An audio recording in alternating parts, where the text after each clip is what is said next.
পৃথিবীর মানচিত্রে শত শত দেশ, কিন্তু কেন যেন একটা দেশকে সহ্য করতে পারে না পশ্চিমা শক্তিগুলো, আর সেটি হচ্ছে ইরান।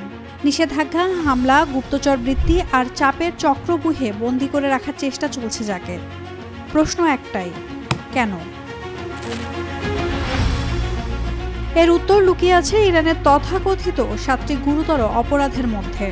ইরান পশ্চিমা বিশ্বের চোখে যে এক বিস্ফোরা হয়ে উঠেছে, তার পেছনে রয়েছে ভূরাজনীতির অন্ধকার অলিগলি, কর্পোরেট স্বার্থ, আদর্শিক দ্বন্দ্ব আর আত্মপরিচয়ের বিপ্লব। 1979 সাল, পশ্চিমের স্বপ্নভঙ্গের বছর। ইরান যখন বলে দেয় আমরা আর পুতুল নই। ইসলামী বিপ্লব শুধুমাত্র শাহ মোহাম্মদ রেজা পহলবির পতন নয়, এক সাংস্কৃতিক পুনর্জাগরণ, যেখানে জনগণ বুঝে নেয় আত্মপরিচয় বিক্রি করে উন্নয়ন হয় না। এ সময় ইরানিরা IMF, ন্যাটো, বিশ্বব্যাংকের কৌশল থেকে বেরিয়ে এসে বলেছিল আমরা নিজেদের পথ নিজেরা ঠিক করব। এই ঘোষণাই ছিল পশ্চিমের জন্য সরাসরি যুদ্ধ ঘোষণার শামিল। ইরান এমন এক স্বনির্ভর অর্থনৈতিক মডেল গড়ে তুলেছে যেখানে খাদ্য থেকে শুরু করে জ্বালানি, এমনকি প্রযুক্তিও উৎপাদিত হয় দেশের অভ্যন্তরেই। এই ঘরভিত্তিক উৎপাদন কাঠামো শুধু একটি কৌশল নয়, বরং একটি অর্থনৈতিক বিদ্রোহ যা পশ্চিমা কর্পোরেট শৃঙ্খলের বিরুদ্ধে সরাসরি চ্যালেঞ্জ ছুড়ে দেয়। ইরান বুঝে গেছে ডলারে ব্যবসা করা মানেই পশ্চিমা আর্থিক শাসনের অধীনে থাকা। তাই তারা ঘোষণা দিয়েছে তেল ও অন্যান্য রপ্তানি পণ্যের বিনিময়ে তারা গ্রহণ করবে ইউরো, ইউয়ান কিংবা নিজস্ব মুদ্রা রিয়াল। এই পদক্ষেপ কেবল অর্থনীতির বিকল্প ধারা নয়, এটি এক ধরনের আর্থিক মুক্তিযুদ্ধ যা বৈশ্বিক ডলার আধিপত্যের ভিত্তিকে নড়িয়ে দিয়েছে। আর এটাই ইরানের দ্বিতীয় অপরাধ।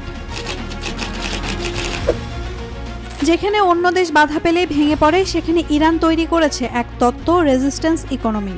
নিষেধাজ্ঞাই হয়েছে তাদের শক্তির উৎস, যার ফলে পশ্চিমা হুমকি আজ কার্যকারিতা হারাচ্ছে। যেখানে উন্নয়নশীল দেশগুলো বিদেশি সামরিক জোটের উপর নির্ভরশীল, সেখানে ইরান তৈরি করেছে নিজস্ব প্রতিরক্ষা ব্যবস্থা। ড্রোন, ক্ষেপণাস্ত্র, সাইবার প্রযুক্তি সবই নিজস্ব। যে ইরানকে দমন করতে চেয়েছিল ইসরায়েল, এখন সেই ইরানের ক্ষেপণাস্ত্র তেল আবিব পর্যন্ত পৌঁছাতে পারে। এটাই তাদের চতুর্থ অপরাধ, নিয়ন্ত্রণহীন শক্তি হয়ে ওঠা। পশ্চিম যখন শেখায় জীবন মানে উপভোগ, তখন ইরান জানায় জীবন মানে আত্মত্যাগ। ধর্ম, প্রযুক্তি আর বিশ্বাস যেখানে একসঙ্গে চলে, সেই সমাজ পশ্চিমের উদারতাবাদের চরম প্রতিপক্ষ। ইরান শুধু নিজের দেশের জন্য নয়, গোটা মধ্যপ্রাচ্যে এক আদর্শিক প্রভাব বিস্তার করেছে। হামাস, হিজবুল্লাহ, হুতি সবার পেছনেই ইরানের সমর্থন। ইসরায়েল জানে ইরানকে থামানো না গেলে ফিলিস্তিনে প্রতিরোধ থামানো যাবে না। তাই চাপ, আগ্রাসন ও সন্ত্রাস সবকিছু বৈধ হয়ে ওঠে তেহরানকে ঠেকাতে।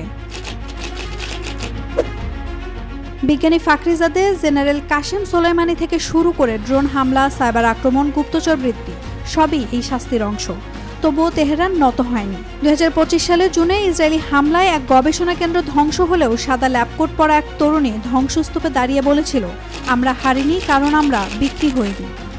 ইরান আজ কেবল একটি ভূখণ্ড নয়, এটি হয়ে উঠেছে একটি জীবন দর্শন, যেখানে প্রযুক্তি, বিশ্বাস, স্বাধীনতা আর আত্মত্যাগের মিশ্রণে তৈরি হয়েছে এক বিপ্লবী সত্তা, যা পশ্চিমা আধিপত্যের মুখে নীরব কিন্তু দৃঢ় এক প্রতিরোধ। পশ্চিমা বিশ্বের কাছে ইরান অপরাধী, তবে তার স্বার্থের নয়, আদর্শের।